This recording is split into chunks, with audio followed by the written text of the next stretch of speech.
terkait pelaksanaan Pilkades pada saat ini, yaitu 2023. Pedoman pokok atau utama daripada pelaksanaan Pilkades ini adalah acuannya adalah Perbuk 51 tahun 2022. Sekali lagi, pedoman acuan hukumnya, regulasinya terkait pelaksanaan Pilkades 2023 ini adalah Perbuk 51 tahun 2022. Jadi ditengarai setelah kami lakukan kajian terus terkait pelaksanaan di bawah oleh P2KD di desa kami, dari segi form yang diberikan terhadap kami ketika pendaftaran pun sepertinya ada penyimpangan, tidak sesuai dengan Perbuk 51 2022 ini. Kemudian selanjutnya, ketika ditengarai ada suatu kritikan bahwa atas nama Muhammad Imron memang tidak dilakukan scoring pada awal ketika pengumuman lolos verifikasi, aktualisasi, klarifikasi yang ditandatangani oleh Ketua P2KD. Ada surat lembarannya, diumumkan bertanda tangan basah dan berstempel basah, bertanda tangan oleh P2KD dan Ketua BPD resmi.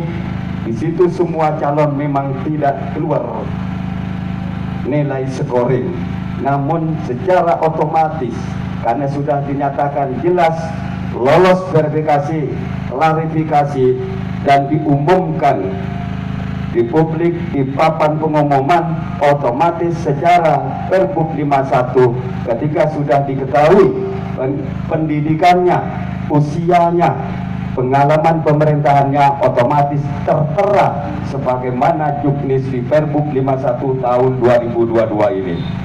Berikutnya, dalam lembaran pengumuman itu yang ditandatangani oleh P2KD, diketahui oleh BPD, Ketua BPD, bahwa yang tertera nama-nama yang dianggap sudah mencapai tahapan lolos verifikasi administrasi dan sudah dilakukan klarifikasi, maka dinyatakan berhak ikut ke jenjang berikutnya, yaitu uji kompetensi. Pasca ikut uji kompetensi, artinya mereka-mereka yang telah tertera nama-nama, ada 6 calon itu yang masuk ke jenjang berikutnya, punya hak untuk mengikuti uji kompetensi.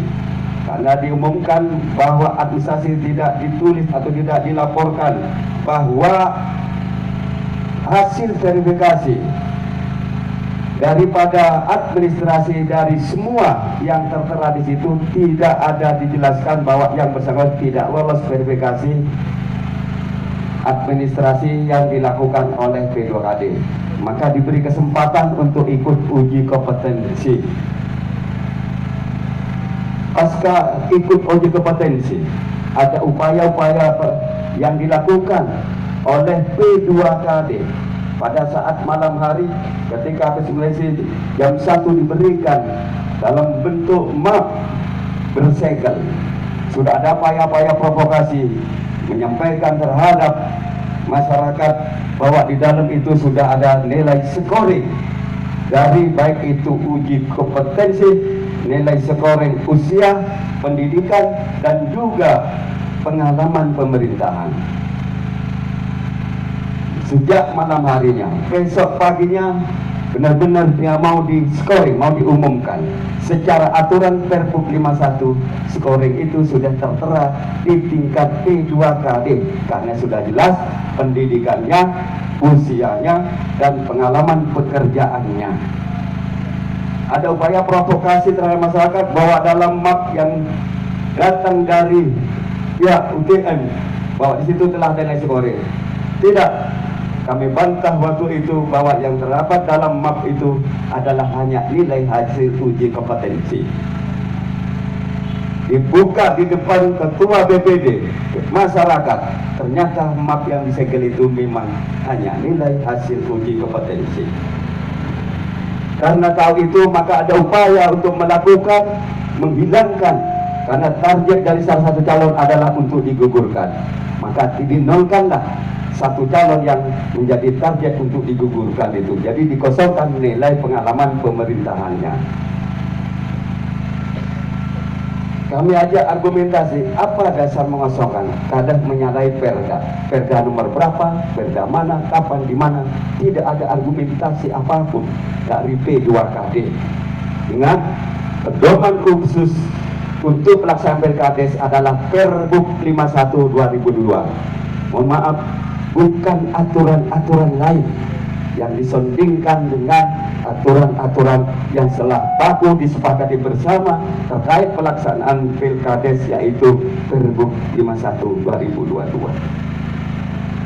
Ketika terjadi skorsing terkait pada pelaksanaan saat itu, Ketua P2KD menyampaikan dihentikan dulu karena ada protes hilangnya mau konsultasi terhadap TFPKD. Kami tunggu sampai sore, siang, malam, semua panitia yang tidak ada. Semua panitia tidak. Pada saat itu pada tanggal 29. Karena hari itu sudah akhir daripada penentuan, penetapan, dan pengambilan undian nomor urut. Selanjutnya kemudian pada tanggal 30-nya masyarakat tidak ada yang tahu satupun, apalagi tim sukses, apalagi panitia yang lainnya, anggota panitia, tidak ada yang tahu, tidak ada pengumuman, tidak ada pemanggilan, tidak ada undangan. Ujuk-ujuk terjadilah suatu peristiwa, yaitu melakukan scoring dan penetapan di kantor kecamatan Kuanyang dengan sterilisasi. Siapapun tidak boleh masuk ke dalam, di backup oleh keamanan. Ada teman warga atau siapapun yang masuk tidak bisa, bahkan harus punya ID card khusus untuk masuk ke dalam ruangan penetapan itu. Selanjutnya, secara aturan Pergub 51 2022, semestinya pengumuman dan melakukan scoring itu di tingkat desa, di sekretariat panitia atau di balai desa di mana panitia berkantor. Naibnya lagi, dalam pengambilan nomor urut ada salah satu calon, bakal calon itu, mohon maaf, secara nama mestinya nama Asandi, namun diganti oknum. Diduga seorang oknum pegawai Satpol PP. Kacau tidak kacau? Salbut adalah salbut. Selanjutnya, baru ketahuan kemarin karena muncul di salah satu media bahwa atas nama Muhammad Imron tidak bisa ada keluar nilai karena terlalu dini. Artinya pengabdiannya hanya sebentar, hanya 2 bulan. Sekali lagi, acuannya Pergub 51 tahun 2022. Dalam Pergub 51 tidak dipersyaratkan untuk lama pengabdian pengalaman pekerjaan. Mau 2 tahun, 3 tahun, 10 tahun, tidak ada. Dan itu pun kewenangan kepala desa mengatur pemerintahnya secara otonom, kewenangan mutlak, punya hak prerogatif, terserah kepala desanya.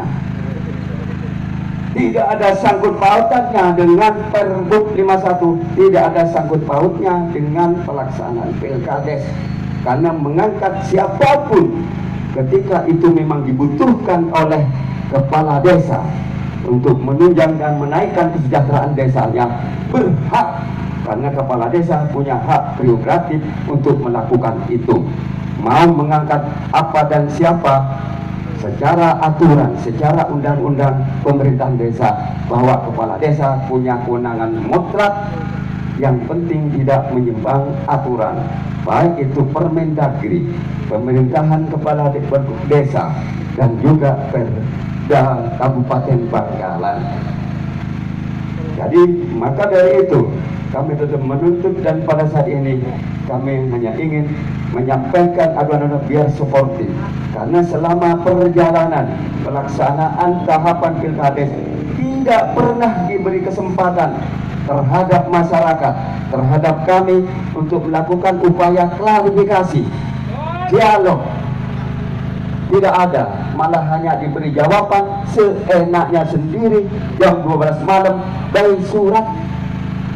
Ketika masyarakat melakukan kritikan, melakukan keberatan, satu contoh, ada salah satu pegawai kontrak di salah satu puskesmas, kemudian dijawab malam by surat.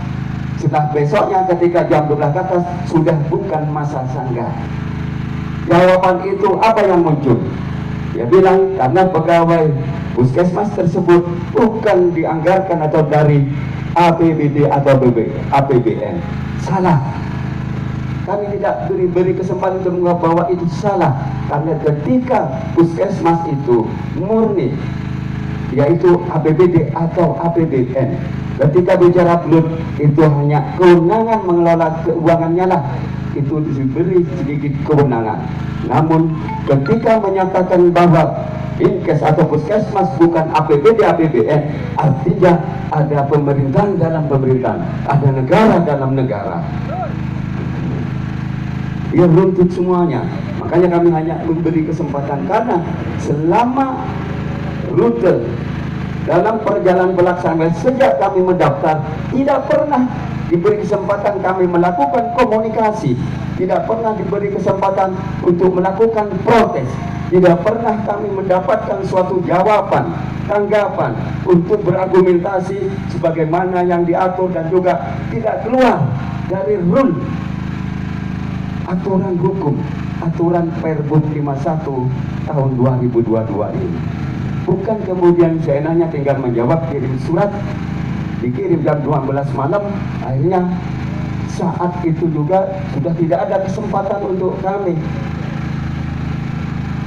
Selanjutnya, mohon maaf, ketika penetapan di kantor kecamatan Kuanyang itu sudah basi, artinya sudah lewat, karena ketentuannya tanggal 29. Ketika di kecamatan Kuanyang dilakukan tanggal besoknya, yaitu tanggal 30.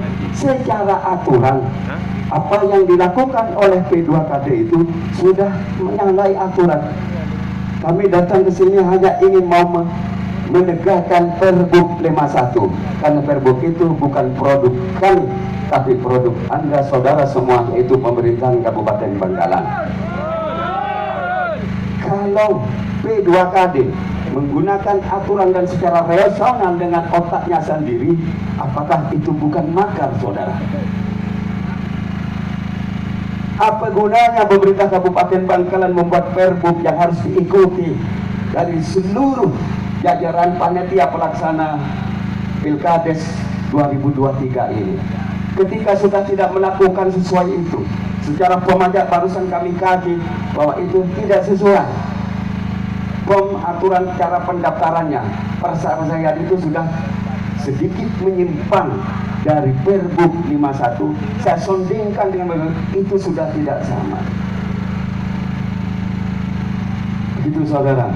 Jadi saya ingin nanti di dalam konferensi pers saya minta ruangan dan juga disaksikan oleh panitia atau DFPKD bahwa kami mau mengklarifikasi terkait hasil di bawah temuan, karena selama rute atau semua schedule pelaksanaan itu tidak pernah diberi kesempatan kami untuk berdialog, bermusyawarah, berdiskusi. Berapa kali kami mengirim surat, bahkan sudah tidak terhitung lagi, baik ke P2KD, baik ke DFPKD, tidak pernah ditanggapi atau direspon, dipanggil untuk melakukan klarifikasi itu. Bahkan saking pinginnya agar protes dari masyarakat, protes dari lembaga, secara personal pun kami menitipkan, ini loh, takut dihilangkan, takut ada oknum di kantor DPMD ini, setiap berkas protes kami dimasukkan ke ranjang sampah. Kami tahu jadwal tanggal sekian sampai tanggal sekian adalah masa sanggah atau keberatan. Kami tahu betul, kami mengikuti betul Bagaimana ketika di satu sisi kami ingin benar-benar mengikuti Perpub 51 2022 ini, namun di sisi lain pelaksana tidak mengikuti aturan itu. Lalu siapakah yang bersalah? Apakah kami setiap hari misalkan unjuk rasa? Apakah kami? Kenapa tidak dilakukan upaya tindakan tegas baik dari DPRD maupun pemerintah Kabupaten Bangkalan? Oleh karena itu, kami hanya menginginkan penindakan tegas dari pemerintah Kabupaten Bangkalan untuk menegakkan Perpub 51 ini. Siapapun, kami juga warga negara Indonesia siap patuh dan taat terhadap seluruh aturan yang ada, dan menghimbau terhadap semua unsur komponen masyarakat Desa Merombo untuk tetap kondusif. Kita ada aturan-aturan yang telah kita sepakati bersama. Jangan melakukan tindakan-tindakan yang anarkis, jangan melakukan tindakan-tindakan yang menimbulkan pelanggaran pidana. Jadi himbauan kami itu. Jadi sekali lagi, runtutannya walaupun tidak sempurna, karena menyampaikan kami mohon maaf di siang hari berpanas-panasan, mungkin runtutannya, namun intinya seperti yang kami sampaikan tadi. Maka pada kesempatan ini kami hadir ke kantor DPMD ini hanya ingin melakukan klarifikasi dan konferensi pers di dalam dan disaksikan oleh DPKD, karena kami tadi malam menemukan salah satu media yang dipersoalkan itu, karena selama pelaksanaan tidak pernah tahu apa koreksi terhadap kami, karena kami tidak tahu, tidak paham apa yang disalahkan terhadap kami tidak tahu apa yang dipersoalkan oleh P2KD, sama sekali hilang. Yang terakhir Bapak, sampai detik ini para P2KD panitia tidak di rumahnya, tidak di Merombo, lagi sakti semua menghilang. Apakah ini nanti tidak memantik suatu persoalan yang bersifat konflik horizontal di masyarakat kami? Kami salah satu hadir ke sini bagian dari upaya untuk mencegah, memberikan edukasi terhadap masyarakat kami agar tidak melakukan tindakan-tindakan sporadis, tindakan-tindakan yang melanggar hukum. Namun kiranya semua pemangku jabatan di Kabupaten Bangkalan ini mestinya terketoklah hatinya untuk melakukan upaya penyelesaian yang baik, yang benar, jujur dan adil.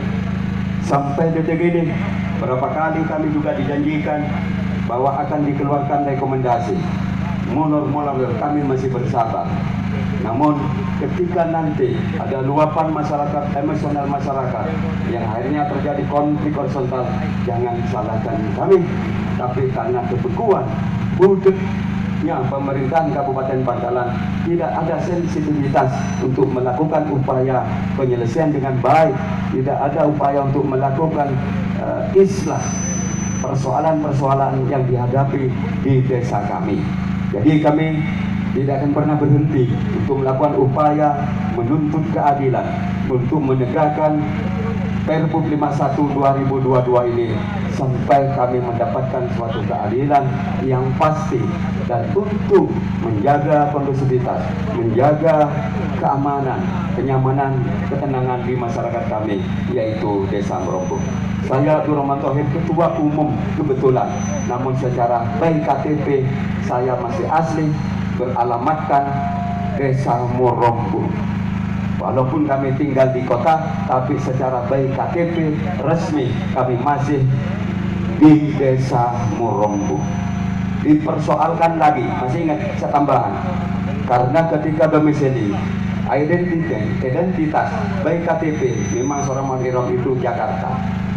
Apakah salah ketika kemudian menjadi perangkat desa di dalam? Tidak ada aturan yang mengikat terkait itu, karena hanya staf, kecuali kau harus menetap di desa tersebut. Itu kalau perangkat desa. Yang naiknya lagi, bagaimana masyarakat Desa Merombo tidak teriak? Mohon maaf, incumbent kepala desa kami bukan hanya 2 hari 3 hari, tapi selama 2 periode menjabat di desa kami, tidak pernah menetap di desa kami. Masyarakat Merombo masih tenang. Belum, biar tahu semua. Saya buka semua nanti. incumbent kepala desa kami selama 2 periode tidak pernah menetap di desa kami. Ingat itu, banyak hal. Lalu siapa yang patuh terhadap aturan? Lalu siapa yang melanggar aturan? Masyarakatkah, kamikah, atau siapa? Jadi saya minta kebijakan, ketegasan dari pemerintah Bangkalan, khususnya PLT Bupati Bangkalan, dan juga terhadap para panitia penyelenggara Pilkades 2023 ini, lakukan seindependen mungkin, sportivitas, keadilan, kejujuran, sebagaimana aturan-aturan yang telah kita sepakati, kita patuhi bersama. Mungkin sekian dari kami selaku pengantar. Terima kasih. Assalamualaikum warahmatullahi wabarakatuh.